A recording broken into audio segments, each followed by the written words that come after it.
Still, the invasion and the attempts to alter Pueblo life never ceased, and Pueblo resistance to that domination never stopped.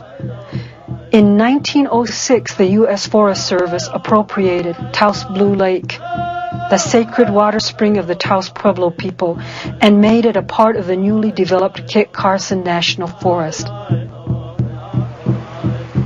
From the beginning of time, the Pueblo of Taos and his people and their elders before them, they were using this place known as Blue Lake area. And for religious purpose, men should have a privacy. Men should have a privacy to do their own talking to the Great Spirit. The whole environment here is held so sacred that the people did not have a choice except to try to get it back somehow. And religious freedom is what really did made it possible for the congressman to realize we have this in our Constitution saying that American citizens are entitled to religious freedom.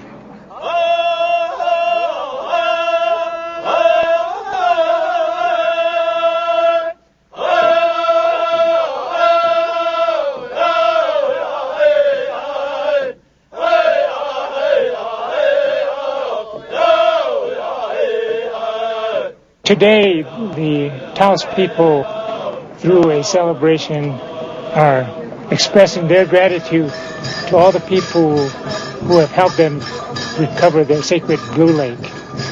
And I think it's important for all of us to remember that the Indian people were the first inhabitants of this country, and that the Indian people desire and wish the help of all peoples to keep our way of life, to retain the rights that we have as Indian people, the land, the water, and especially the freedom to practice our Indian way of life.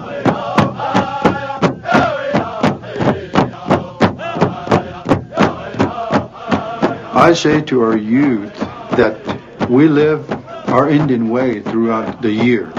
It is not a one-day thing that we have here at Taos Pueblo, living our Indian way. And I tell them how that has a very direct link to the Blue Lake cause.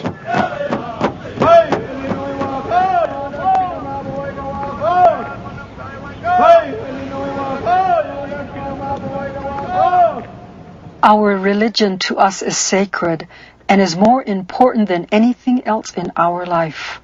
Our happiness, our moral behavior, our unity as a people, and the peace and happiness of our homes are all a part of our religion and are dependent on its continuation. To pass this religion with its hidden sacred knowledge and its many forms of prayer on to our children is our supreme duty to our ancestors and to our hearts and to the God whom we know.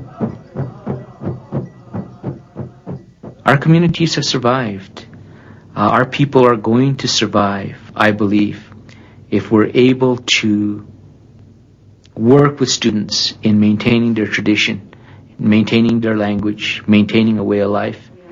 Can you imagine the type of language they spoke? How many of you how many of you speak your language?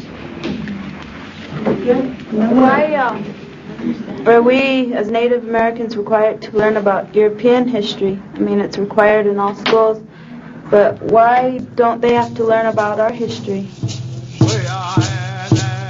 Keep working, doing what you're doing. Don't stop.